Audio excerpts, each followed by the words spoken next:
Mesdames et messieurs, chers amis, chers camarades, c'est un grand plaisir que de vous trouver dans la région d'Aix si nombreux. Parce que si j'ai demandé à nos dirigeants régionaux de faire une réunion à Aix, c'est parce qu'on est un petit peu faible de ce côté-là. Nous avons de très bons résultats dans toute la région et dans tout le département, mais dans la région d'Aix, c'était plutôt faible. Alors on m'avait dit, vous savez, il ne faut pas vous inquiéter, c'est une ville bobo, n'est-ce pas? Et par conséquent, ils ont certaines réticences bourgeoises à l'égard des vigueurs frontistes. Je dis, écoutez, on va essayer de rapprocher les choses, peut-être de se mieux faire comprendre les uns des autres. Et c'est donc la raison pour laquelle je viens, non pas à la place de Marine, puisqu'elle sera, je crois, le 4 mars à Marseille, mais il est bien évident que Marine ne peut pas être partout. Elle porte déjà sur les épaules la tâche extrêmement lourde d'être candidate à la présidence de la République. Elle est aujourd'hui d'ailleurs, enfin elle va arriver aujourd'hui, elle était hier soir dans une manifestation que j'ai moi-même appréciée en d'autres temps, à Vienne, en Autriche. Elle était l'invitée du FPE, qualifiée par les journalistes français de parti d'extrême droite, mais c'est un parti d'extrême droite qui fait 31% des voix, n'est-ce pas? Je crois que quand il prend 55%, il sera encore d'extrême droite, mais ça fait rien, c'est pas gênant. Et elle a assisté à une grande manifestation traditionnelle à Vienne, qui est le bal des étudiants, mais c'est un bal qui est en queue de pie, en robe longue, mais avec des centaines de danseurs. C'est extraordinaire, c'est un spectacle magnifique, évidemment. On strausse très... on strausse et pas calme, là-bas.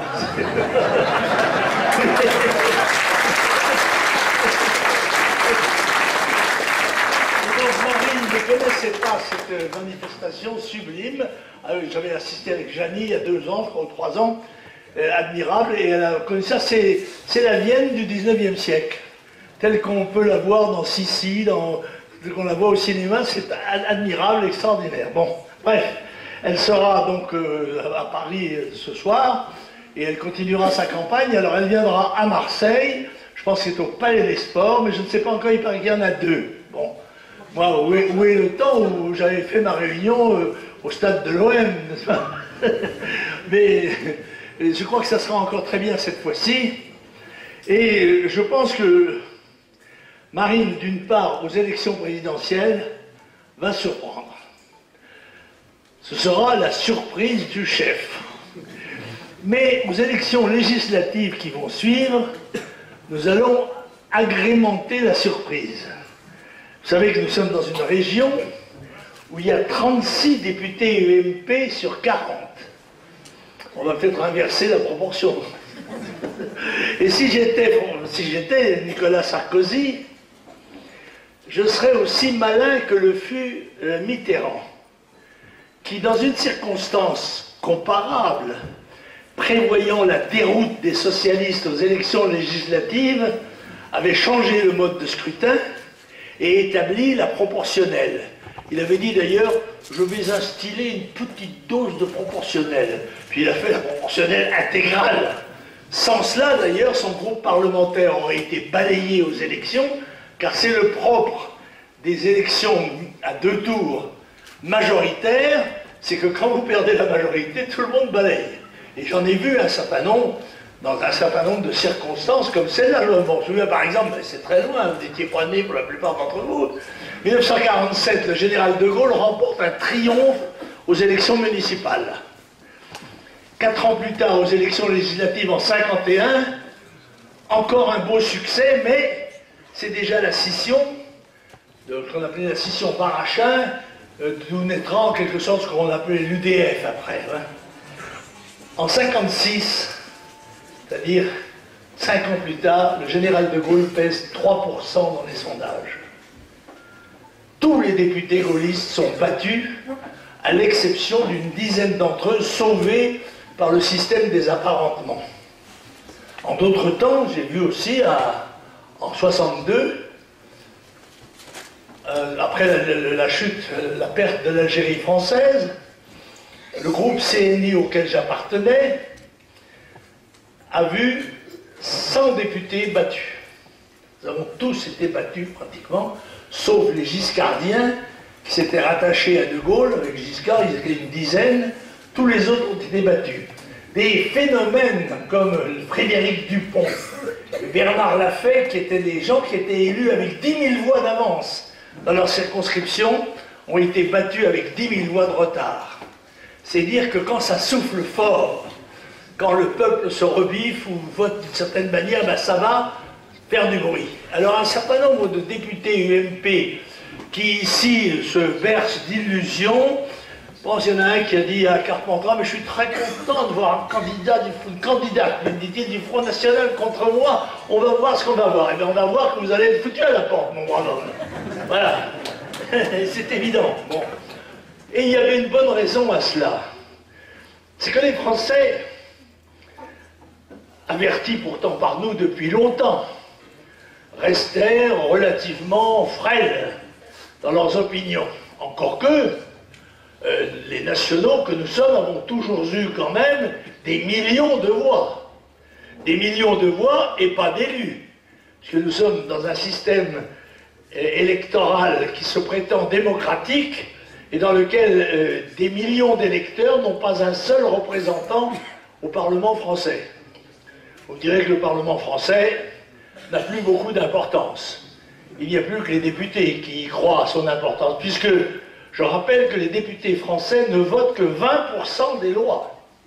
80% des lois qui s'imposent en France viennent de Bruxelles et ne viennent pas du Parlement français, ni l'Assemblée nationale, ni le Sénat. C'est donc un théâtre d'ombre. Et il faut bien sûr sortir de cette situation si nous voulons arracher notre pays au désastre. Je ne vous cacherai pas, d'ailleurs pourquoi vous le cacherai-je? Parce que M. Fillon avait même eu le courage de dire que la France était au bord de la faillite. Bah, il nous dit aujourd'hui que la perte du A, c'est pas tellement dangereux. Vous avez entendu, c'est la manière dont ces gens-là traitent les problèmes. Il y a 3 mois, 6 mois, comment dit-on, Sarkozy disait, mais le triple A, c'est un trésor national. Et il ajoutait, si on le perdait, je serais mort. Et puis le lendemain du jour où ils perdent le 3e A, on dit que non, c'est pas si terrible que ça, vous savez, on va peut-être même avoir de l'emprunt à meilleur prix. Ça serait presque une chance, en quelque sorte, de perdre le A. Mais bon, il n'y a plus que les 2 autres à perdre et tout ira bien. Personne ne peut croire cela. La situation du pays, mesdames et messieurs, est très grave, je ne vous le cache pas. Nous sommes engagés sur une pente descendante et pour l'instant, à part une victoire de Marine Le Pen, rien ne me semble capable d'arrêter cette descente aux enfers. Nous avons accumulé une dette de 1700 milliards d'euros, pardon. 1700 milliards d'euros, ça fait 6 fois plus, hein, bon. 1700 milliards d'euros qui ont servi à financer les dépenses de l'État, les dépenses de l'État-providence. Non seulement nous avons maintenu un système de rémunération et un système social qui coûtait cher, mais nous avons accueilli en 35 ans 12 millions d'étrangers. Il est entré en France 12 millions d'étrangers qui sont restés, attention, ce ne sont pas des étrangers qui sont venus voir l'Arc de Triomphe et qui sont repartis.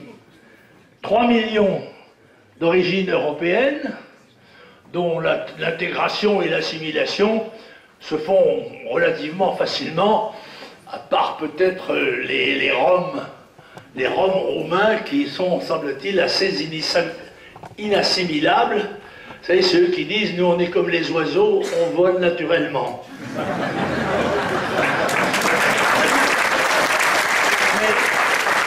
pour tous les autres, on commence à montrer sa capacité d'intégration et d'assimilation des Espagnols, des Portugais, des Italiens, des Polonais, bref, des gens du nord, de l'est de l'Europe. Bon, parce que la civilisation est la même, parce que la religion dominante est la même, les mœurs sont les mêmes, les coutumes sont les mêmes. C'est plus difficile, il faut le dire, pour ce qui est des gens qui ne sont pas de civilisation chrétienne. Et en particulier de gens qui viennent de l'Afrique du Nord ou de l'Afrique noire. Beaucoup sont maintenant des musulmans, et il est vrai qu'il y a une difficulté majeure dans la religion musulmane, c'est la charia. Et il est certain que si elle était exigée, il y aurait là un élément de rupture fondamentale avec notre civilisation que nous ne saurions accepter. Il est bien évident que ceux qui sont venus chez nous, et il est des gens très respectables, venant de ces communautés qui sont chez nous, qui travaillent et qui aiment la France, car pour nous, le critère est simple. On peut être des nôtres quand on aime la France, voilà. Si on vient ici uniquement pour profiter de ses avantages, eh bien, il n'y a aucune raison d'être accepté. Je rappelle que dans ce domaine-là, il y a des excès qui sont absolument insupportables et même incroyables. Savez-vous qu'un étranger de plus de 65 ans qui entre chez nous a de ce seul fait le droit à une retraite de 450 € par mois, alors que bien des artisans et des agriculteurs français, après une vie de travail, n'ont pas ce chiffre-là à leur disposition. Alors, vous comprenez, il faut savoir que, comme nos frontières ont été totalement ouvertes sur l'ordre de Bruxelles, c'est l'appartenance à l'Union européenne qui nous a mis dans un cadre tel que nous ne pouvons plus défendre nos frontières. Nous ne pouvons plus les défendre contre l'invasion migratoire, et nous ne pouvons plus les défendre non plus contre la concurrence anormale, injuste que nous font des pays qui n'ont pas les mêmes coûts de production que nous, ni les mêmes coûts sociaux, ni les mêmes coûts fiscaux, environnementaux ou monétaires.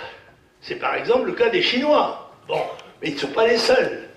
D'où, sur le plan économique, la fuite des entreprises qui ne sont pas en faillite, parce qu'il y a celles qui tombent en faillite, et il y a celles qui délocalisent. Le résultat, c'est un chiffre de chômeurs qui ne cesse d'augmenter. Et j'attire votre attention d'ailleurs sur ce chiffre. On vous dit qu'il y a 10% de chômeurs en France.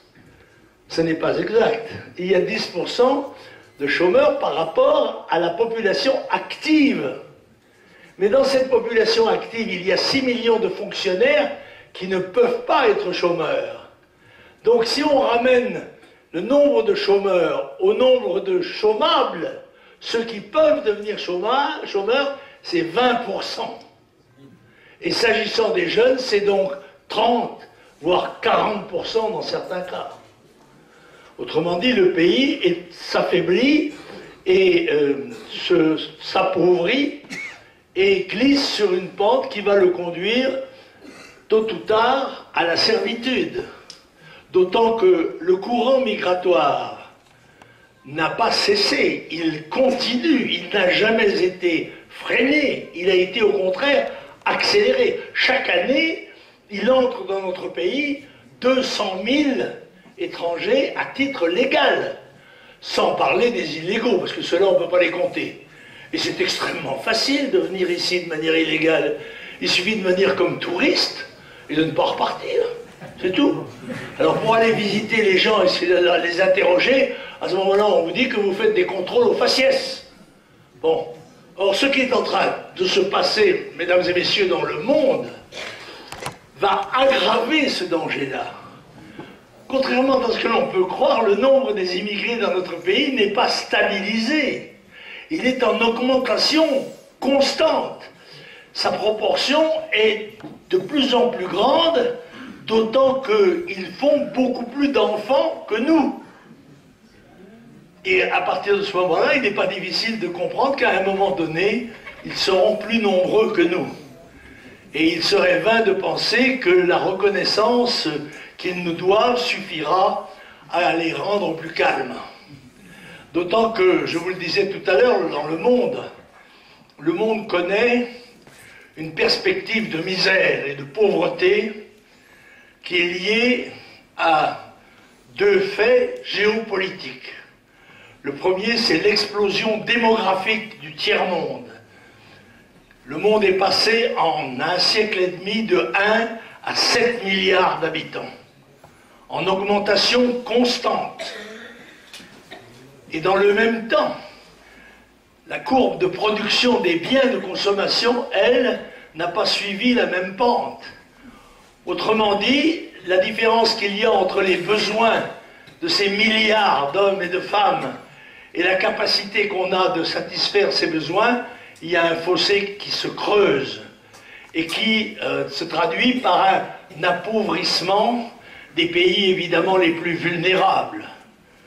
Pour vous donner une idée de la taille du phénomène, en Algérie, quand nous sommes partis, il y avait 8 millions d'habitants, il y a 50 ans.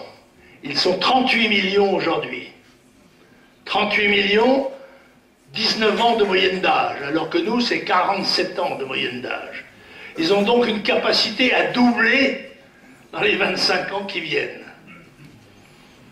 Mais ce n'est pas le seul pays. Pour l'instant, il n'y a pas de problème d'islamistes en Algérie. C'est vrai que les Félagas les ont massacrés lors des élections. Les islamistes avaient, comme en Égypte, comme en Tunisie, comme partout, avaient gagné les élections. Et les Félagas ont traité ça à la mitrailleuse. Ah, démocratiquement, bien sûr, parce que ce sont des démocrates, alors. Et pour l'instant, mais ça ne fait que reculer pour mieux sauter. La Tunisie, un pays que nous connaissons bien sympathique par beaucoup de côtés, mais qui n'a comme richesse que le soleil, le sable et la mer.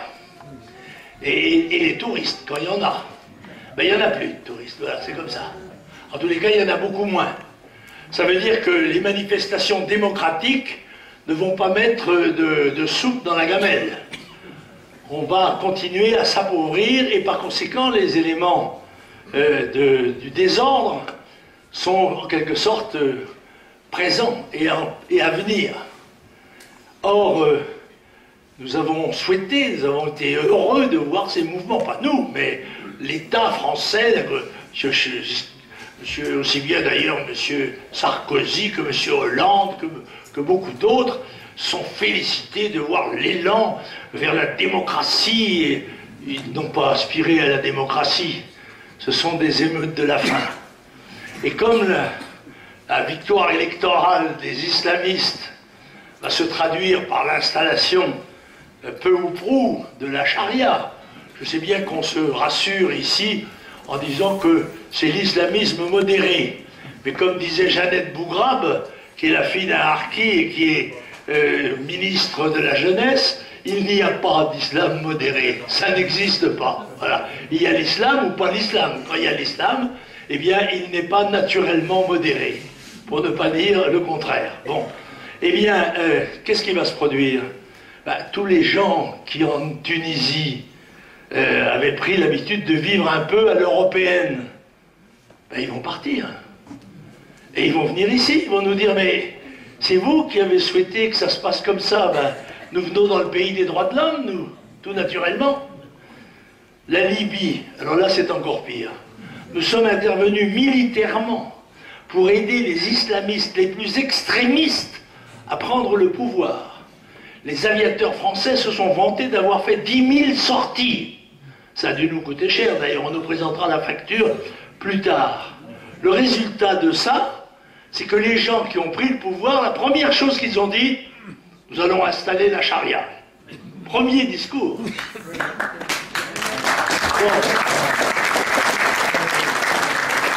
Je rappelle au passage que la Libye était le seul pays du continent africain où on mangeait à sa faim.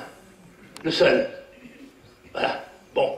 Et on va dire, oui, c'est un dictateur, c'est abominable. Oui. Il n'était pas abominable quand on l'a fait venir à Paris, qu'on a déroulé le tapis rouge. Et moi, dans ces cas-là, je dis toujours, quand vous avez un vieux dictateur, gardez-le. Parce qu'il s'est rempli les poches. Tandis que ceux qui vont venir, ils vont vouloir le faire aussi. Bah, tenez, en Égypte, il y avait un général, ils l'ont échangé contre 5 généraux. Et en plus, le populace n'est pas content. Bon, il faut savoir, par exemple, prenons le cas de l'Égypte. C'est un pays où il y a 85 millions d'habitants. 20 millions de plus qu'en France. Qui vivent sur un territoire grand comme la Bretagne. Parce que le delta du Nil, c'est grand comme la Bretagne. Et le reste du pays, c'est un désert. 950 000 km² sur 1 million sont désertiques. Un policier gagne 50 € par mois au Caire. C'est vous dire que celui qui n'est pas policier, il doit gagner moins. Hein, bon. Et quand il faut faire vivre une famille avec 10 € par mois, c'est pas facile quand même. Donc nous n'avons pas fini de voir des secousses et des soubresauts. Mais nous aurions dû avoir l'expérience, puisque nous avons été en Irak, poussés par cette manie de vouloir nous occuper des affaires des autres. Si nos gouvernants s'occupaient plutôt de nos affaires à nous, plutôt que d'aller vers la morale et la politique ailleurs.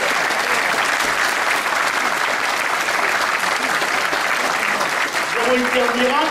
Ben, en Irak, quand Saddam Hussein était dictateur, comme on dit, ben, les chrétiens étaient protégés. Aujourd'hui, ils sont massacrés. L'Irak est divisé en 3 parties, hostiles et en proie à une guerre civile quotidienne. Il meurt 100 personnes par jour en Irak. Mais on est foutu le camp. Bon, on va faire la même chose en Afghanistan. Et je souhaite que nous partions rapidement, parce qu'on sait que dans ces situations-là, c'est comme au restaurant, c'est le dernier qui sort qui paye. Hein. Bon, par conséquent, je ne souhaite pas du tout que nous fassions la sortie au moment où les talibans vont se jeter sur les troupes résiduelles de l'OTAN. Bon, après tout, les Américains ont souhaité avoir ce rôle de direction, ben après tout, j'espère qu'ils vont assumer la sortie. Bon. Maintenant, on parle de la Syrie. C'est abominable, ils massacrent, c'est épouvantable, etc. Ben, oui, mais d'accord, mais c'est un gouvernement, il est aux prises avec une contestation armée. Que doit-il faire? S'en aller? Les gens qui lui conseillent de s'arrêter devraient conseiller aussi aux rebelles d'arrêter. Ça permettrait peut-être d'établir la paix. Non, il faut qu'il s'en aille. Il faut qu'il s'en aille pour que, dans le fond, le trouble s'installe là-bas aussi, comme il s'est installé partout ailleurs. Je ne connais pas M. Assad, je n'ai pas d'affinité particulière pour lui, mais je suis choqué par le fait que les médias français prennent parti systématiquement, en toutes circonstances, pour les rebelles, comme M. Sarkozy d'ailleurs. Est-ce que M. Sarkozy prendrait parti pour les rebelles s'il descendait des banlieues à 300 000 sur les Champs-Élysées, en demandant du président les dernières faveurs? Hein? Et pourtant, ça nous pend au nez comme un sifflet de dessous. Qu'est-ce qui se produira ce jour-là? Si on est obligé de couper le cordon ombilical qui alimente, avec l'argent des contribuables, le niveau social de ces banlieues, qu'est-ce qui va se passer quand l'argent de la drogue ne suffira pas à faire manger tout le monde? Eh bien, ils viendront se satisfaire ailleurs. Et là, nous avons du souci à nous faire, puisque le président Sarkozy a diminué le nombre des gendarmes et des policiers de 10 000 par an. Il y en a de moins en moins. Alors que l'insécurité ne cesse de grandir, comme nous n'avons cessé de le dire. Car, dans le fond, c'est une démonstration du fait que nous avons eu raison depuis des décennies. Il fallait du courage, de la lucidité d'abord, et du courage pour le dire. Et c'est l'honneur du Front National que d'avoir rempli à l'égard du peuple français cette mission fondamentale de vérité. Parce que, comme disait dans l'Évangile Jean, c'est la vérité qui nous rendra libres. Halte au mensonge, il ne faut plus que les Français soient trompés par ceux qui les dirigent. Il ne faut pas qu'ils se prêtent eux-mêmes complaisamment à l'écoute des mensonges. Et qu'ils sachent bien que ceux qui se présentent devant eux, je prends les 3 principaux, que ce soit M. Hollande, M. Sarkozy ou même M. Bayrou, ce sont des gens qui se situent exactement dans le même cadre politique, qui est celui de l'Union européenne, c'est-à-dire de l'européisme, du mondialisme, de l'ultralibéralisme. Il n'y a que des nuances qui les séparent, nuances que l'on fait ressortir au moment des élections pour permettre aux gens de croire qu'ils ont le choix entre des solutions différentes. En fait, disons l'UMPS, mais c'est parce qu'ils font exactement la même politique. Ils ont gouverné ce pays, la gauche pendant 15 ans, la droite pendant 15 ans. Et ils ont fait exactement la même politique. Ils ont accumulé les dettes, ils ont accumulé les déficits, ils ont supprimé nos possibilités de défense, par exemple, pour ne citer que ça.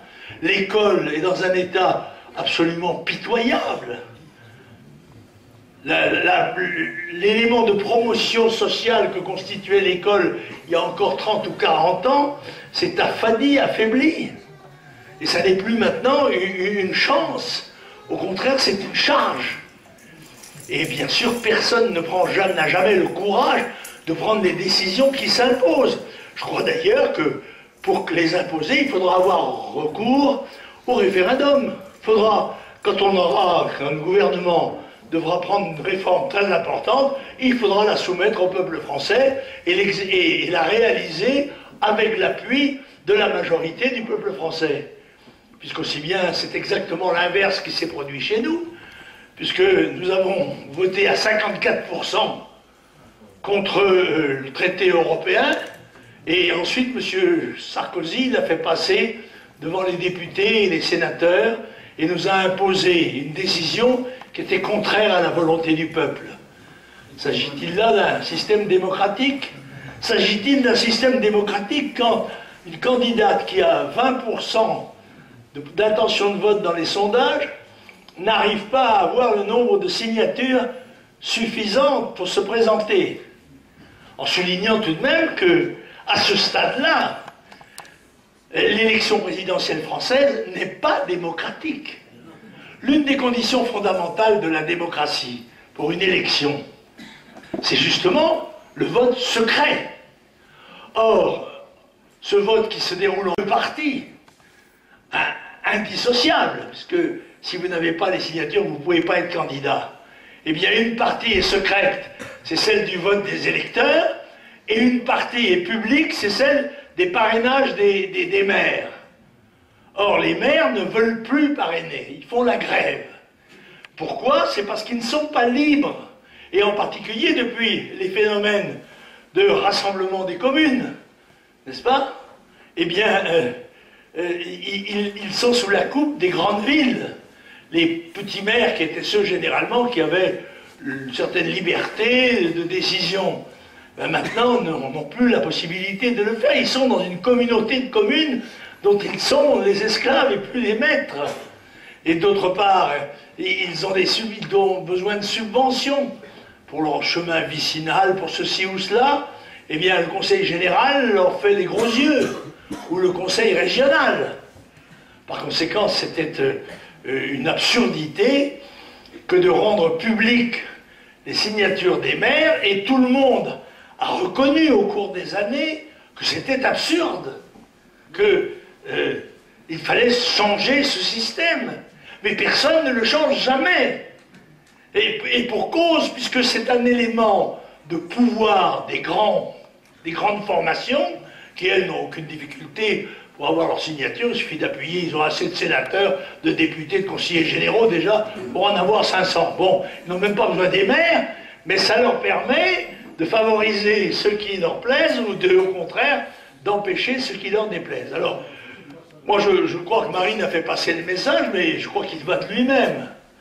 Si Marine Le Pen, par hypothèse, parce que je trouverais ça tellement abominable, tellement absurde, que j'ai peine à imaginer que ce soit possible, mais imaginons tout de même que Marine Le Pen ne puisse pas avoir ses signatures.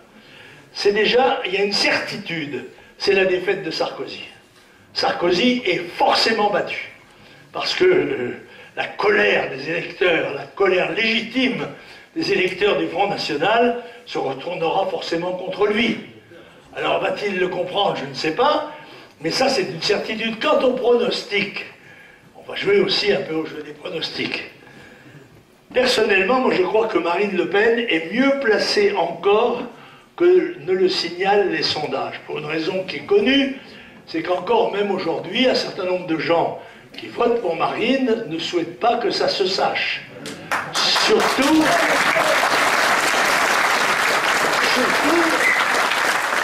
parce qu'ils sont récemment conquis et qu'ils viennent d'autres formations politiques écœurés, dégoûtés d'avoir voté pour un tel ou un tel.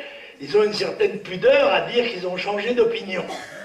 Je crois donc, comme je crois que c'est M. Gardet, je ne sais comment il s'appelle, le journaliste de RMC, celui qui fait l'émission de 13h. Il y a 15 jours, dit, moi je prends le pari, je le mets dans le coffre-fort, que Marine Le Pen sera en tête du premier tour des élections présidentielles. Et je le crois aussi.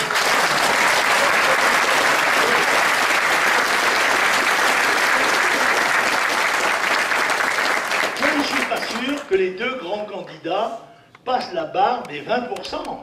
Je vous rappelle qu'en 2002, ni l'un ni l'autre ne l'avait passé. Ni Jospin, ni Chirac. Ils étaient tous derrière, sous la barre des 20%. Et si M. Maigret n'avait pas cru utile de se présenter contre moi, je serais arrivé en tête de cette élection au premier tour aussi. Mais c'est sûr que...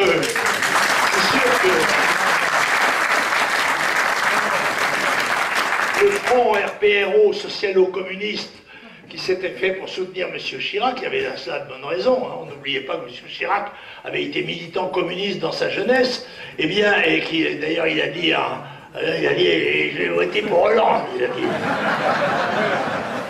Je ne sais pas s'il aura encore la force d'aller jusqu'à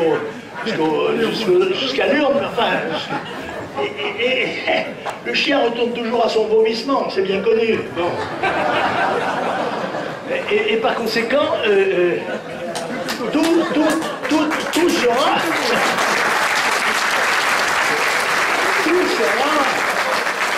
sera jouable. Je ne me fais pas d'illusions sur les difficultés qu'il peut y avoir à prendre le pouvoir dans ces conditions-là. Mais si c'est la condition sine qua non de la survie du pays, il est bien évident que si Marine n'est pas élue, ce sera un des trois autres. Et si c'est un des trois autres, ils sont tous les trois mondialistes, européistes et ultralibéraux. Par conséquent, on va continuer, à peu de choses près, la même route. Or, tout à fait évidemment, nous sommes engagés sur une route qui conduit au précipice. Et non seulement il n'y a pas de honte, mais au contraire de l'intelligence, quand on s'est trompé de route, de revenir en arrière jusqu'à l'embranchement pour prendre la bonne route.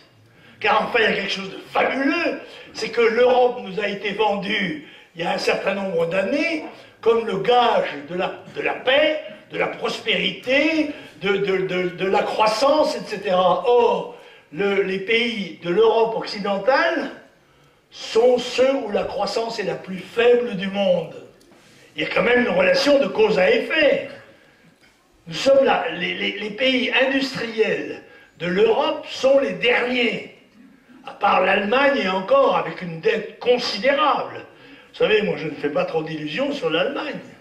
L'Allemagne c'est un cercueil en or. Pourquoi? Parce qu'ils ne font pas d'enfants. Voilà.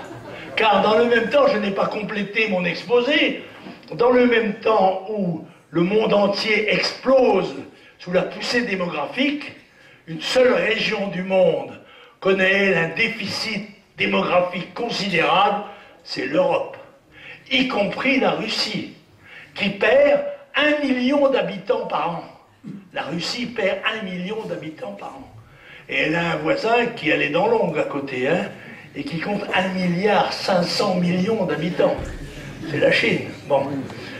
Or, si là aussi il n'est pas apporté remède à cela, autrement dit, s'il ne naît plus en France que des enfants d'immigrés maghrébins ou africains, ben, il est évident qu'on pourra toujours dire, ben, vous voyez, on est les premiers quand même pour la natalité. Ben oui, d'accord. Mais si ça continue, il n'y aura bientôt plus de Français d'origine, de Français de souche. Ah, j'ai dit, moi, ça, vous êtes dit Français, oui, moi je suis un Français de souche, mais je conçois très bien que des étrangers soient devenus français et soient mes compatriotes et mes frères. D'ailleurs, la responsable de l'Île-de-France au Front National, c'est Marie-Christine Arnautu, dont le père était macédonien et la mère italienne. C'est-à-dire que nous n'avons rien contre les Français d'origine étrangère quand ils sont des patriotes français. Mais moi, qui n'ai pas la chance d'avoir eu des parents étrangers, je suis un Morbihanais et un ferme partisan d'une des revendications principales de Marine, qui est la préférence nationale. Elle dit, elle, la priorité nationale. Oui, c'est tout à fait, je dirais que c'est juste. L'inverse, c'est injuste. Car pourquoi y a-t-il une priorité pour les Français? Devrait-il y avoir, car elle est interdite par les lois actuelles. Mais pourquoi doit-il y avoir une priorité en France pour les citoyens français? Eh bien, c'est parce qu'ils héritent quand ils naissent. Quand ils ne se sont pas donnés d'autre peine que de sortir du ventre de leur mère, ils sont des milliardaires. Ils héritent d'un patrimoine considérable, qui est le patrimoine français, qui est en quelque sorte le gage de leur prospérité, de leur niveau de vie. Tout ce que nous voyons autour de nous, les routes, les ponts, les ports, les structures juridiques, les œuvres d'artistes, etc., tout cela, les champs labourés, tout ça, ça c'est le patrimoine français. Mais ce patrimoine français-là ne nous a pas été donné comme le pétrole a été donné à l'émir du Qatar, n'est-ce pas? Il a fallu le construire. Et il a été construit par des générations et des générations à travers beaucoup de sacrifices, beaucoup de souffrances, beaucoup de sueur et beaucoup de sang. Car il a fallu le défendre, ce patrimoine, contre les prédateurs du reste du monde. Et beaucoup, en particulier des jeunes, on oublie toujours que ce sont les jeunes qui meurent dans les guerres. Et Dieu sait s'il en est mort chez nous, il n'y a pas si longtemps. 1,5 million en 14-18, et 800 000, 600 000 en 39-45, puis l'Indochine, puis l'Algérie. À ce moment-là, c'est vrai qu'on ne faisait pas une cérémonie pour chaque mort qui tombait, puisqu'il tombait par centaines, et voire même certains jours en 14-18, par milliers le même jour. Bon. Eh bien, nous sommes ce pays-là. Nous ne sommes pas n'importe quel espace du monde. Nous sommes la France. Et ce pays-là nous appartient. Nous appartient, soit que nous soyons des héritiers, soit que nous soyons entrés dans la communauté par le désir, l'acceptation de nos compatriotes et aussi l'amour que nous portons à la France. Nous avons le désir de poursuivre en commun une vie collective de liberté, de dignité, d'indépendance. Et cela, c'est un devoir que nous avons à l'égard des jeunes, des enfants, que nous avons fait, et à qui nous allons léguer le remboursement des dettes à faire. Nous avons fait des dettes et c'est eux qui sont chargés de les payer. Et comment le font-ils?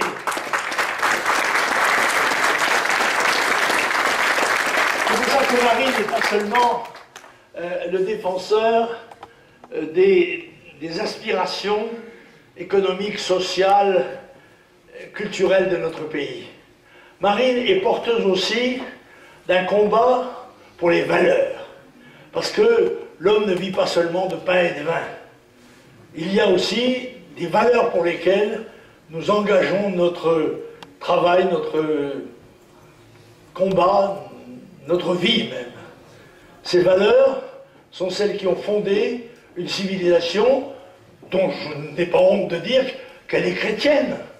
Certes, avec des influences helléniques, des influences romaines, des influences bibliques, des influences germaniques, des influences celtiques, mais telle qu'elle est la France, qui s'est maintenue au cours des siècles par une démarche que je crois même, et c'est ce qui fonde mon espérance providentielle. Je crois, mesdames et messieurs, que si on analysait froidement la situation, il y aurait de quoi se désespérer, car la situation est désespérante. Mais nous appartenons à un pays qui a connu des épisodes providentiels. Et cette certitude-là ne nous permet pas de nous détourner du devoir ni de baisser les bras. Nous devons combattre et combattre jusqu'à la limite de nos forces, pour nous, d'abord pour notre liberté, notre dignité, notre sécurité, mais aussi pour celle de nos enfants, de nos petits-enfants et de ceux que nous ne connaissons pas encore et qui naîtront de nos petits ou de nos arrière-petits-enfants. C'est cela un peuple. Nous sommes le peuple français. Nous avons la conscience de l'être. Nous avons la conscience de ses droits, opposables à tous, mais aussi de ses devoirs. Nous sommes une communauté vivante, charnelle, attachée à une certaine conception de la vie et du monde. Et pour cela, nous avons sollicité des plus jeunes de notre peuple souvent le sacrifice de leur santé, de leur liberté ou de leur vie. Et cela doit nous pénétrer du sentiment que dans le combat que nous menons aujourd'hui, et qui est un combat décisif, croyez-le bien, chacun d'entre nous doit se sentir mobilisé à proportion de ses forces.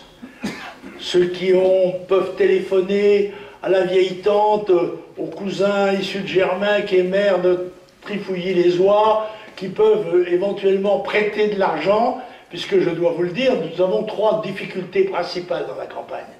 La première, c'est certes celle des signatures. La deuxième, c'est celle de nos finances. Parce que les banques ne nous prêtent pas d'argent, ça vous étonne, hein? Ah oui, les banques en général, l'argent, elles l'aiment bien pour elles. Pas tellement pour le distribuer aux autres, surtout à des gens comme nous. Et puis, il y a cette obligation dans laquelle nous nous trouvons de porter nos couleurs le plus loin et le plus loin possible, le plus fort possible.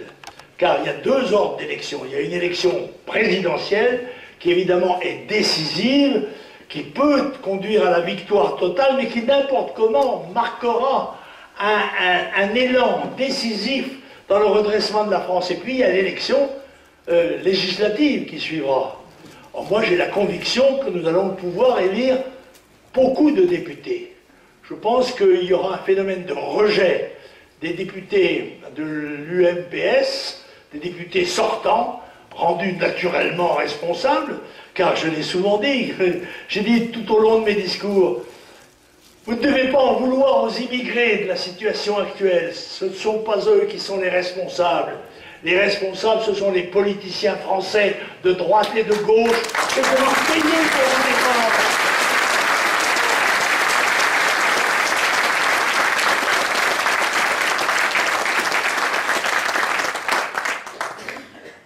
Nous avons cette année une circonstance particulière qui peut être interprétée comme ce que les Grecs appelaient le kéros, c'est-à-dire le clin d'œil que font les dieux aux humains.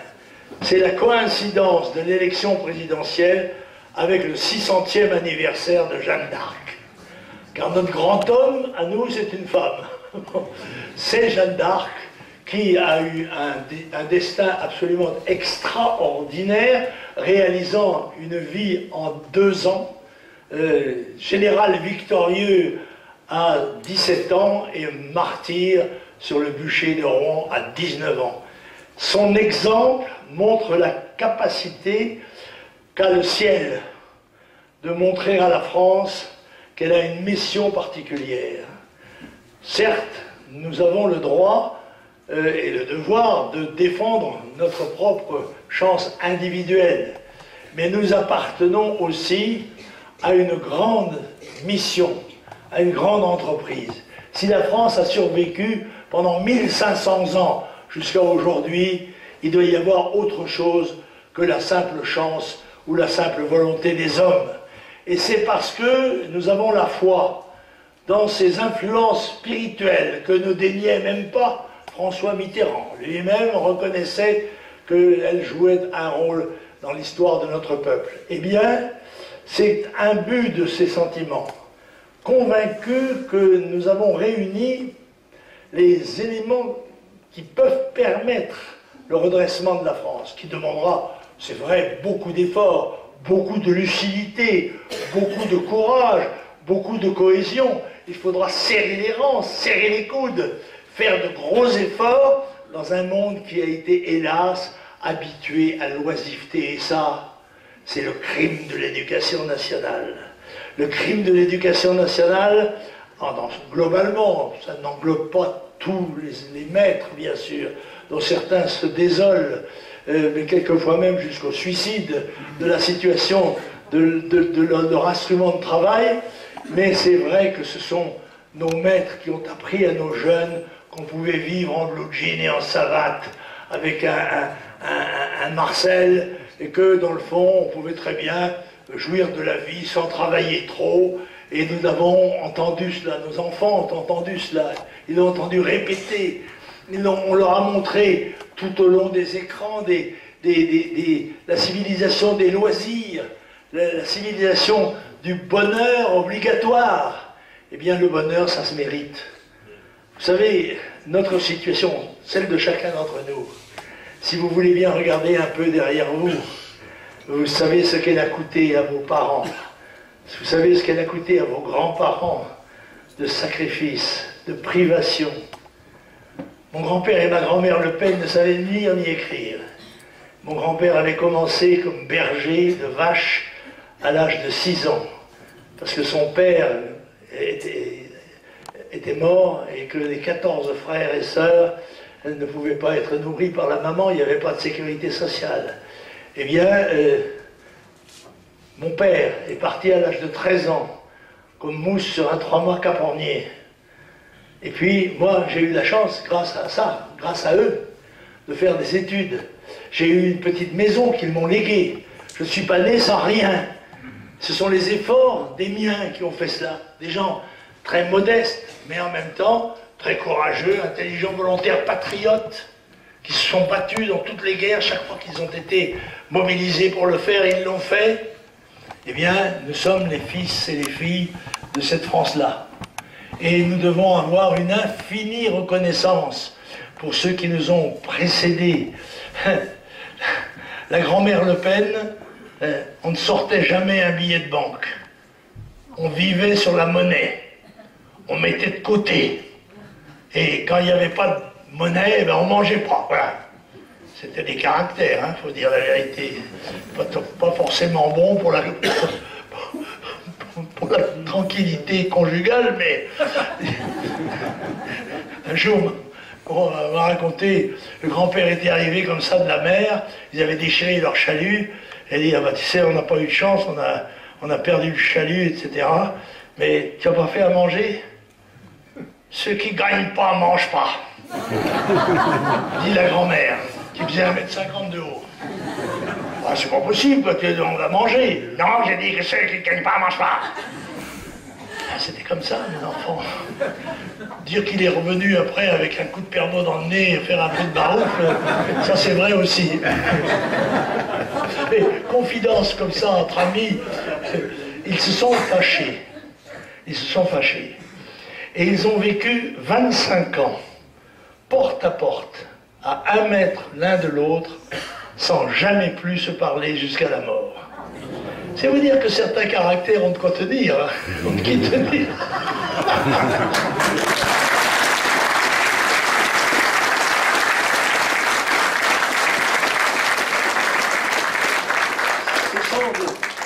Ce sont ces éléments de vie que vous avez tous aussi, vous connus dans vos familles plus ou moins, ça dépend des hasards, de la chance, mais il y avait toujours quand même, dans nos générations précédentes, cette volonté que les enfants connaissent une meilleure vie qu'eux, une vie moins dure, qu'ils puissent avoir du travail, qu'ils puissent profiter de la vie. Et bien souvent, on se privait du superflu et même quelquefois de l'essentiel pour pousser les enfants. Et je comprends très bien la formidable déception de ces Françaises et Français qui ont envoyé leurs enfants faire des études, longues études. Quand ils voient que leur fille, qui est bac plus 5, n'a rien trouvé d'autre que d'être caissière au supermarché. Et ça, c'est une grande désillusion, une grande tristesse, et que nous devons surmonter d'abord parce qu'il n'y a pas de saut métier, et qu'on peut être caissière de supermarché et on n'est pas obligé de rester toute sa vie quand on a la volonté de s'en sortir, la volonté de faire autre chose, à condition bien sûr qu'il y ait du travail. S'il n'y a pas de travail, s'il n'y a pas d'entreprise, il n'y a plus d'espoir. Et c'est pour ça qu'il faut recréer les conditions qui permettent à notre pays d'avoir des entreprises, d'offrir du travail, et que ceux qui veulent travailler aient la possibilité de gagner leur vie et de s'élever dans la hiérarchie sociale. C'est ça un pays vivant. Et cela, malheureusement, ça n'est pas la situation actuelle. Nous continuons au contraire à voir cette situation se dégrader. Il ne tient qu'à vous, mesdames et messieurs, et à tous ceux qui nous entourent, de changer cela dans la prochaine élection présidentielle et législative. Je vous fais confiance. Encore une fois, merci d'être venu.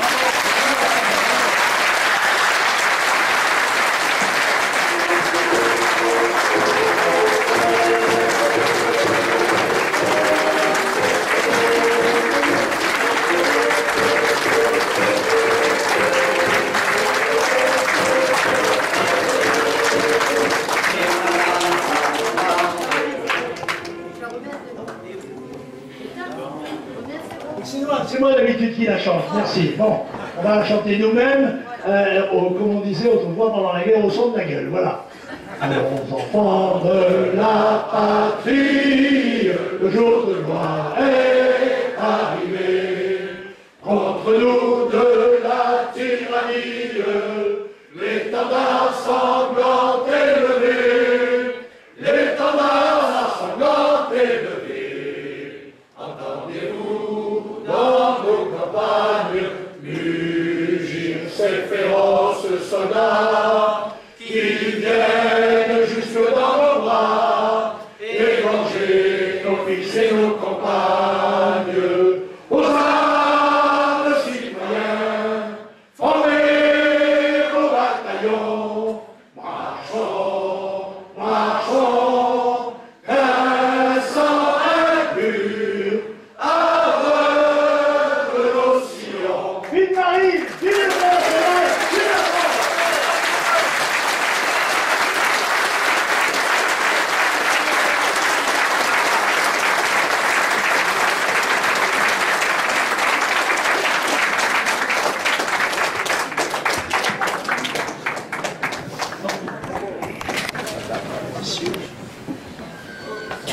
Nous voici à Aix, à côté d'Aix-en-Provence, pour une de ces réunions secondaires que je fais, puisqu'évidemment, la candidate Marine Le Pen ne peut pas aller partout. Encore qu'elle viendra à Marseille et à Nice, ce qui est beaucoup dans la région. Elle sera à Perpignan demain, je crois. Je ne sais pas si elle ira à Montpellier, peut-être oui. Également, j'irai à Messier, j'irai à Toulon, j'ai déjà fait plusieurs réunions en Provence-Alpes-Côte d'Azur, ce qui est quand même compréhensible, dans la mesure où je suis un élu de cette région, je dirais même un double élu, puisque c'est au titre du Sud-Est que je suis député européen et au titre de la Provence-Alpes-Côte d'Azur que je suis conseiller régional. Bon. La campagne électorale, Marine Le Pen se déroule de manière très satisfaisante, sauf peut-être par rapport à l'inégalité évidente des médias. Bon. Aujourd'hui, la mode, le chouchou, c'est M. Bayrou. M. Bayrou fait toutes les pages et Marine Le Pen fait quelques entrefilets de temps en temps. Elle a fait une réunion à Bordeaux, dont plusieurs milliers de personnes, mais ça n'a semblé intéresser personne. Bon.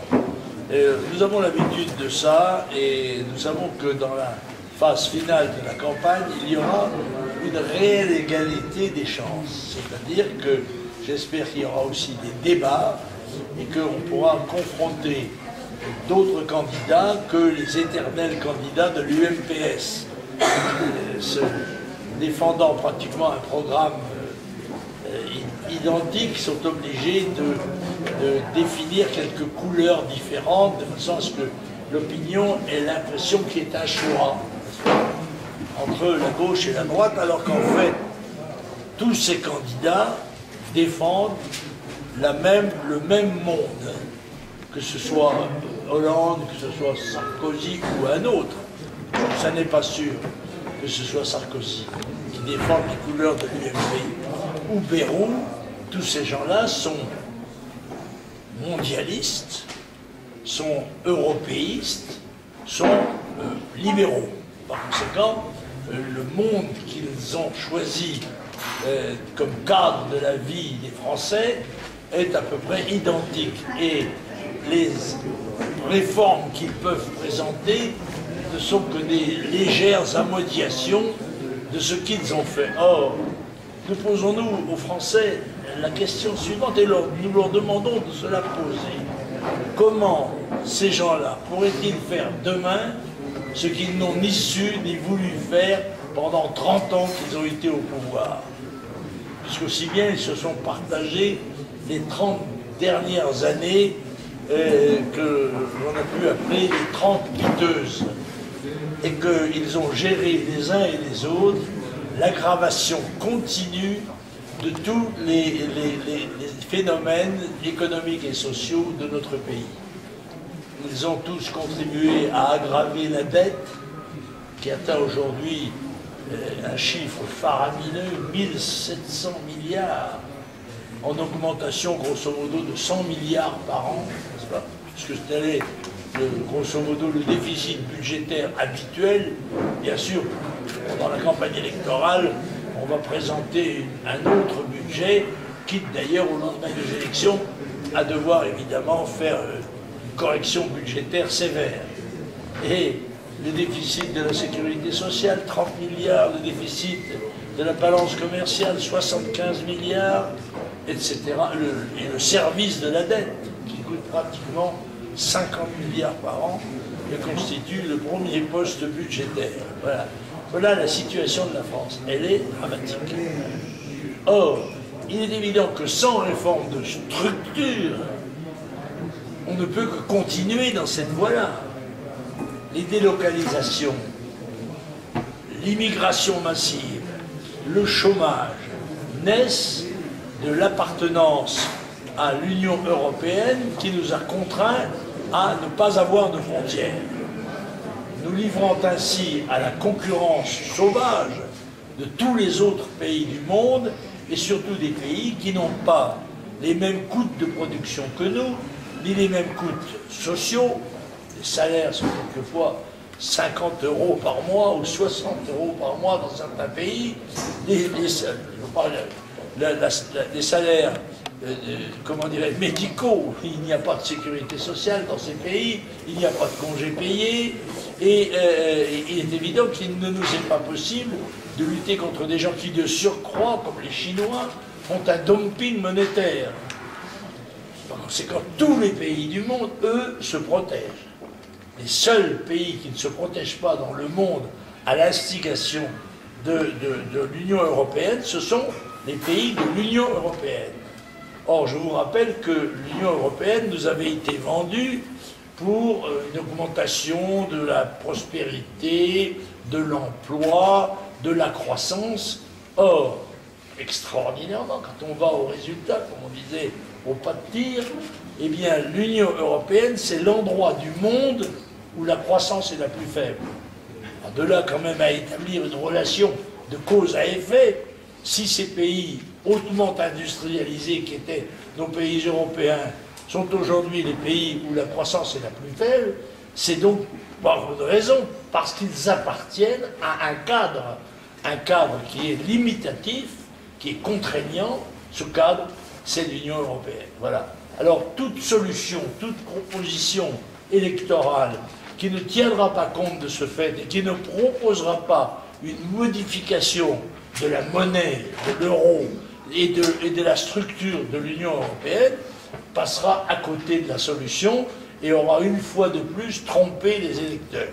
Je crois, parce que je ressens dans le pays, par ma perception, je dirais, physique, mentale, psychique, psychologique, je m'aperçois que les Français prennent conscience, il est vrai, sous l'aiguillon des difficultés matérielles, ils prennent conscience des erreurs qui ont été commises et en tous les cas, ils se posent la question. Et beaucoup d'entre eux, qui ne le disent pas tous, dans les sondages, sont décidés à voter pour Marine Le Pen. Et en tous les cas, à ne voter à aucun prix pour les gens qui ont dirigé le pays, pour les dirigeants de l'UMPS, de l'UMP et du PS. Par conséquent, si j'avais à faire un pronostic, je ferais le même que celui du journaliste de RMC, grand journaliste de RMC, qui a pris le pari que Marine serait en tête au premier tour de l'élection.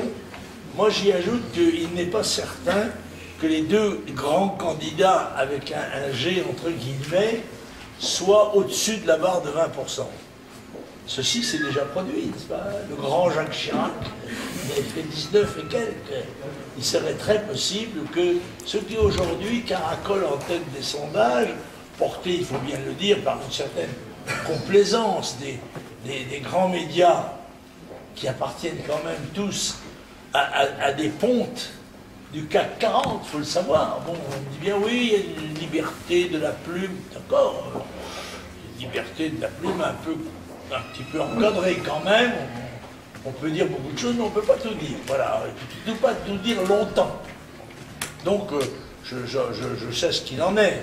Je sais bien que le Figaro appartient à M. Dassault, que Libération appartient à M. de Rothschild, que Le Monde appartient à un consortium de riches financiers, etc. Voilà. Bon, et puis le reste doit appartenir au Qatar. Je pense que maintenant le Qatar achète tout ce qui est à vendre, il n'y a pas de problème. Et le Qatar, c'est un ami du président. L'émir est un ami du président.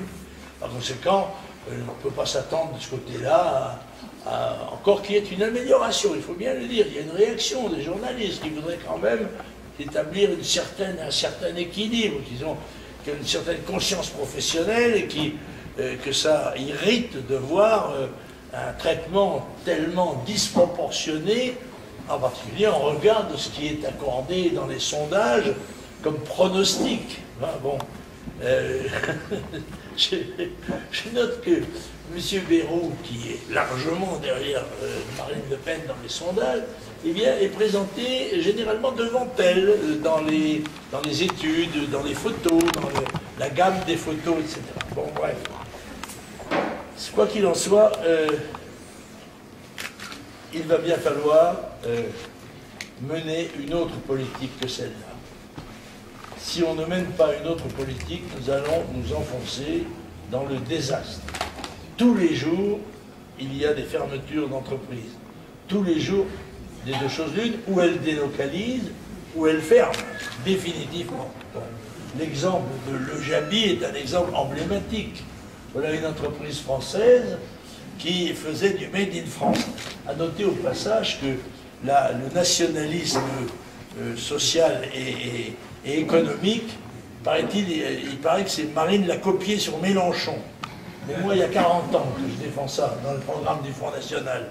Alors Marine Le Pen a fait comme son père dans ce domaine-là, et par conséquent, quand Mélenchon avait encore la goutte de lait au bout du nez, qui n'était pas encore devenu le cache-sexe du Parti communiste, eh bien, c'est ridicule de faire croire que on copie quoi que ce soit sur M. Mélenchon ou sur quiconque. Et c'est M. Bayrou qui, paraît-il aujourd'hui, est le parangon du Made in France. Mais nous avons défendu cela, nous, pendant des décennies. Nous avons réclamé la défense de la nation, la défense du patriotisme social. Et par conséquent, ce sont les autres qui nous copient, ce sont les autres qui, en période électorale, essayent de marcher sur nos brisiers, comme l'avait fait, avec un certain succès, il faut bien le dire, M. Sarkozy en 2007. Il avait en effet embouché les trompettes nationales, et il nous cachait bien évidemment à ce moment-là qu'il allait établir un traité européen destiné à remplacer le vote des électeurs qui avait été massivement contre, et qu'il allait lui faire passer devant les députés qui n'ont pas grand-chose d'autre à faire, il faut bien le dire. Parce que les députés français votent 20% des lois. 80% des lois qui s'imposent dans notre pays ne sont pas votées par les députés et les sénateurs. On se demande pourquoi on en a encore 580, 577 plus 11 députés des Français de l'étranger, ça fera 588, n'est-ce pas? Et 300 sénateurs ou 300 sénateurs, tous ces gens-là votent 20% des lois. Voilà. Le reste, ce sont des lois qui viennent de Bruxelles et qu'ils entérinent parce qu'ils ne peuvent pas faire autrement que de les entériner d'ailleurs. Bon. Alors, n'ayons pas d'espérance, encore une fois, si on reste dans ce cadre-là. Or, Marine Le Pen est la seule à proposer une alternative structurelle à ces problèmes politiques, économiques et sociaux. Voilà. Écoutez, moi, je pense peut-être répondre à vos questions, puisque je vais peut-être vous parler de choses qui ne vous intéressent pas, alors que vous souhaiterez m'interroger sur des questions qui vous intéressent, vous. Bonjour, Robert, France 3 Provençal. Bruno Gollnisch, candidat à la 3e circonscription, dans le Var, un bon choix. Ah oui, sûrement. C'est un excellent candidat. Je crois qu'il a une propriété, sa maman habite hier, il y est souvent, et il a des attaches avec cette région, et c'est avec plaisir que nous l'avons accueilli en Provence-Alpes-Côte d'Azur, bien qu'il soit le leader de Rhône-Alpes. Je pense d'ailleurs, c'est comme c'est le siège de surcroît qu'occupait Mme Yann Pia, qui fut assassinée, comme vous le savez, eh bien nous pensons que le Front National a une vocation à conquérir ce siège-là, mais il a une vocation à en conquérir bien d'autres. Parce que le gouvernement ignore quelque chose que n'a pas ignoré M. Mitterrand. C'est que le scrutin majoritaire à 2 tours, quand on arrive vers l'équilibre, est meurtrier s'il y a un coup de torchon. Et on peut très bien se retrouver, non pas avec 36 députés UMP sur 40, mais avec peut-être 10 qui arriveraient à se sauver. Les autres seront balayés. Le président Mitterrand, qui avait compris ça, avait au départ annoncé qu'il allait instiller une petite dose de proportionnel. Et il a instillé une dose massive de proportionnel qui lui a permis de sauver le groupe parlementaire socialiste, sans lequel d'ailleurs, sans la présence duquel il aurait été obligé de démissionner. Bon, M. Sarkozy, s'il est le candidat, ce qui n'est pas certain, eh bien devrait aussi réfléchir. Il reste encore quelques semaines pour établir un mode de scrutin qui permettrait à ces députés de se sauver. Parce qu'il va y avoir quand même, ça va souffler dur, le Mistral souffra dur et la Tramontane aussi. Vous en êtes où avec les signatures de Marine Le Pen? Les signatures. Oui. Vous en êtes où? Est-ce que dans le sud de la France, notamment en région PACA, elle peut trouver là un appui de la part de certains maires? Non, c'est difficile dans la région PACA, parce que dans la région PACA, il n'y a pas beaucoup de municipalités. Et elles sont généralement très encadrées. On le sait, je rappelle que les parrainages, qui n'impliquent pas seulement les maires, il y a 42 000 parrainages possibles. Et il y a 36 000 maires. Il y a donc les députés, les sénateurs, les conseillers généraux, les conseillers régionaux, etc. Il y a donc beaucoup d'autres gens qui peuvent signer.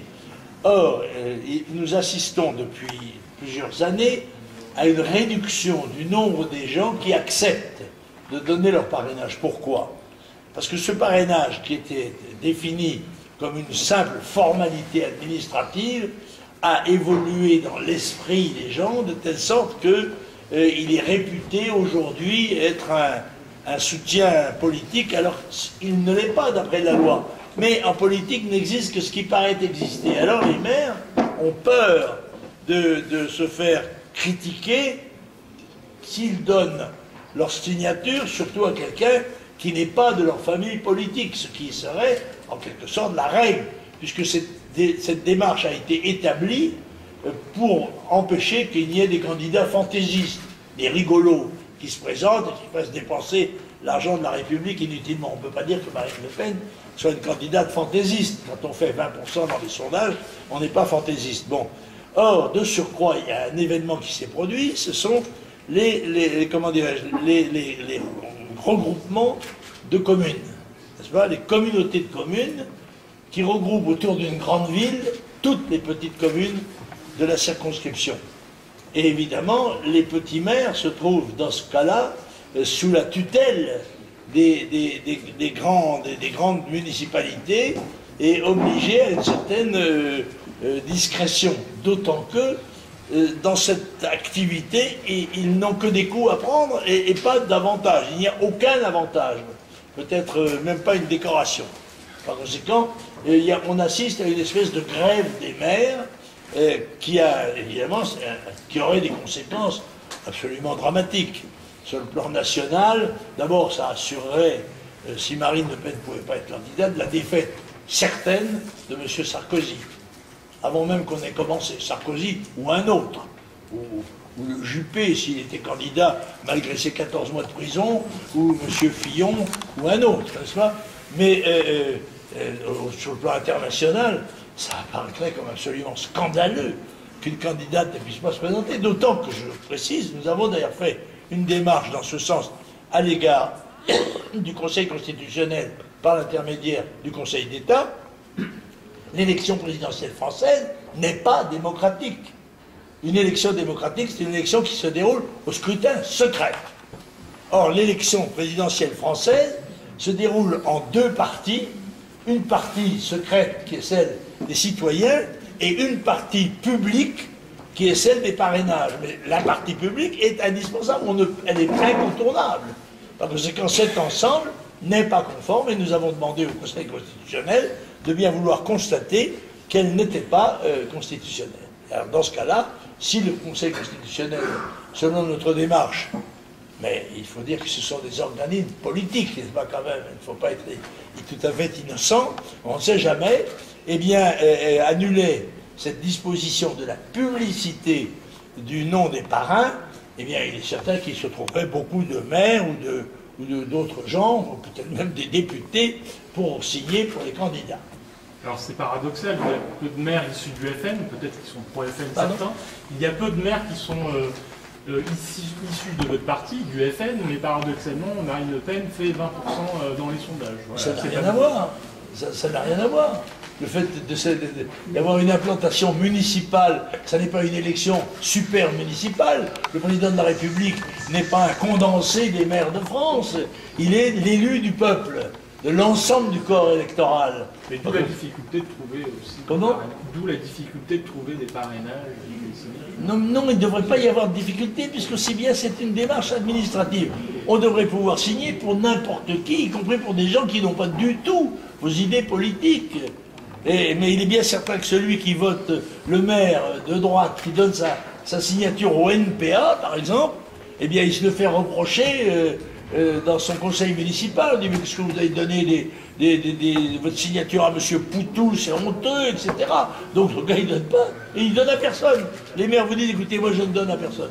Nous avons beaucoup de démarches où les gens vous disent, on va voter pour Marine, mais on ne peut pas vous donner notre signature parce qu'on a une subvention qu'on attend pour le chemin vicinal de la commune, on l'attend du conseil général, et on a peur de perdre. Voilà, c'est comme ça. Est-ce qu'il est possible de donner un chiffre? 300 signatures? Non, je ne sais pas, je crois que c'est le dernier chiffre qu'a donné Marine pour le début du mois de janvier. Mais je ne sais pas, maintenant, je ne fais pas, c'est pas moi qui suis à la comptabilité. On sait qu'on a mobilisé tout le monde, on a mis tout le monde sur le pont pour aller tirer les sonnettes. Quelquefois, les pauvres maires sont sollicités et finissent par ne plus répondre au téléphone. Vous disiez tout à l'heure que vous étiez à double titre en mesure de parler dans cette région en termes de votre mandat européen et votre mandat de conseiller régional. Est-ce que vous considérez aujourd'hui que cette région est toujours un terrain aussi favorable pour votre formation? Ah oui, mais comme l'ont démontré d'ailleurs les élections régionales et les élections cantonales, où dans beaucoup de circonscriptions, nous sommes arrivés, d'abord nous avons eu 2 élus, n'est-ce pas, cantonaux, et qui sont arrivés à 48-49%. Par conséquent, il ne faut pas grand-chose de plus pour que nous passions là-bas. C'est ça, je crois. Et puis, disons la vérité, c'est une région où il y a quand même une forte implantation de pieds noirs. Et les pieds noirs vont avoir la conscience particulièrement mobilisée par le 50e anniversaire des événements qu'ils ont vécus en 1962, aussi bien le massacre de la rue de l'Isly que le massacre des 6000 Européens à Oran, le massacre des Harkis par dizaines de milliers, etc. Les responsabilités prises par l'armée et le gouvernement français dans le fait de ne pas défendre nos concitoyens, l'exode de tous les pieds noirs, tout ça, bien sûr, ça va être évoqué dans les différentes cérémonies, et ça va mobiliser certainement l'opinion. Or, ce n'est pas un secret, je crois, que le Front National bénéficie, et justement d'ailleurs, de la part de cette partie de la population, d'une grande sympathie.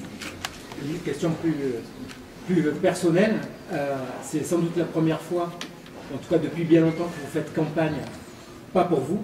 C'est vrai. Comment vous le vivez? Écoutez, j'ai commencé, pas pour moi, parce que j'étais fondateur, créateur et animateur du comité TV. Ma première campagne présidentielle, en 65, je l'ai faite pour un autre candidat, qui ne pouvait pas faire campagne d'ailleurs. Bon, j'ai fait, et donc la dernière aussi. Et en 81, j'avais fait toute la campagne, mais au dernier moment, 100 signataires se sont retirés le même jour, qui étaient des RPR, et qui agissaient dans le cadre du complot Chirac-Mitterrand, qui devait aboutir à poignarder, par les Chiraciens, à poignarder Giscard d'Estaing dans le dos, n'est-ce pas? Ça n'était pas la première fois qu'on verrait Chirac et Mitterrand marcher d'un même pas, car on cherche là-dedans, on peut trouver là aussi l'explication de l'extraordinaire décision, quand on a une majorité parlementaire, de dissoudre l'Assemblée, de façon à mettre M. Jospin au pouvoir. C'est une de ces manœuvres, entre autres. Jacques Chirac, on le sait, avait été un militant communiste dans sa jeunesse, et il n'en avait pas probablement oublié absolument toutes les consignes. Et la preuve, d'ailleurs, j'en ai une autre preuve, quand il choisit l'insigne du RPR, il choisit le bonnet phrygien rouge de la section des Piques, la section la plus extrémiste de Paris, pendant la Révolution française. Voilà. C'est des petits clins d'œil, ça, on sait que... Voilà. Et puis il a dit l'autre jour, il a dit voter Hollande. Voilà. Bon. Il reste dans la même ligne, par conséquent. Alors vous qui avez l'expérience de l'élection présidentielle, quel conseil vous avez pu donner à votre fille, à Marine Le Pen, pour cette élection? Oh, il n'a pas besoin de conseils, elle m'a regardé suffisamment longtemps. Elle mène sa campagne avec tous ses moyens qui sont, il faut le dire, brillants, solides. La campagne repose, il faut bien le dire, en grande partie sur elle, parce que nous avons une grande difficulté à trouver aussi de l'argent, parce que les banques ne prêtent pas l'argent. En tous les cas, ils ne nous en prêtent pas à nous. Hein. Et donc, nous devons compter sur nos militants, pour nous prêter l'argent dont nous avons besoin sur la campagne. Les sympathisants, nos électeurs éventuels, tous sont appelés à nous aider, à nous prêter de l'argent par l'intermédiaire de Cotelec, qui leur paye d'ailleurs à 3%, hein, on verse 3% d'intérêt. C'est mieux que le livret A. Par conséquent, pour aider à la campagne, parce que, vous savez, l'État ne rembourse que l'argent qui a été dépensé. Mais pour le dépenser, il faut l'avoir eu. Si vous n'en avez pas, ben vous ne pouvez pas vous battre. Alors Jean-Marie Le Pen à nouveau en campagne, cette fois pour votre fille. Comment vous répartissez les rôles? Je ne sais pas, elle fait les plateaux, vous faites les militants? On ne répartit pas les rôles. Marine Le Pen fait sa campagne, et moi, un certain nombre d'autres, je ne suis pas le seul, Bruno Gollnisch, etc. On bouge des trous. On sait que Marine ne pourra pas aller partout.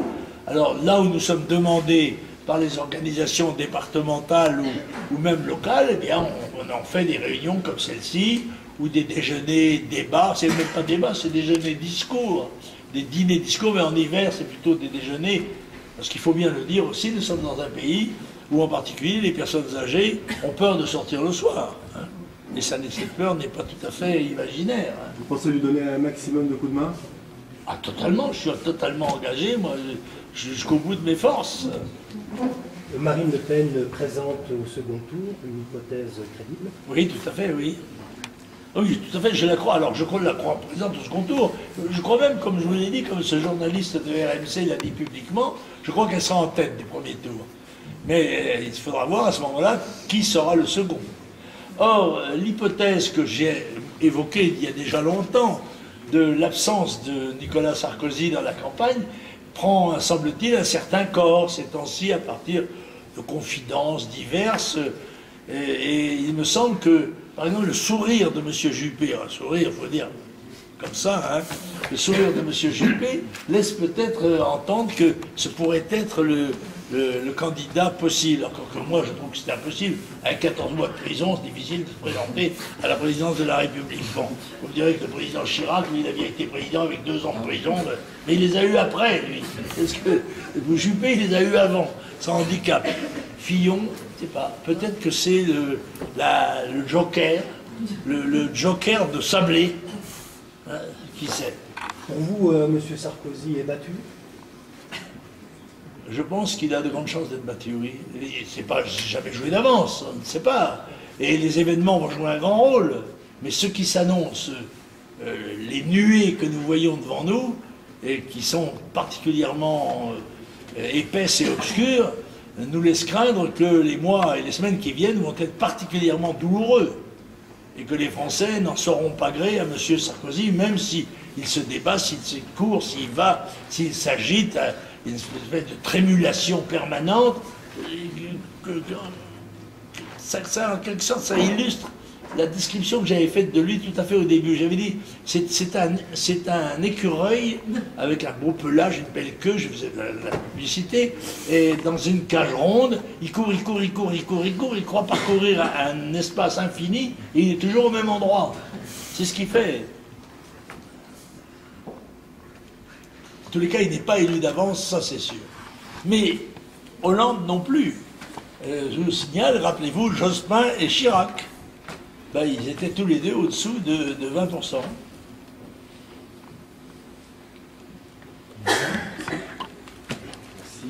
Merci.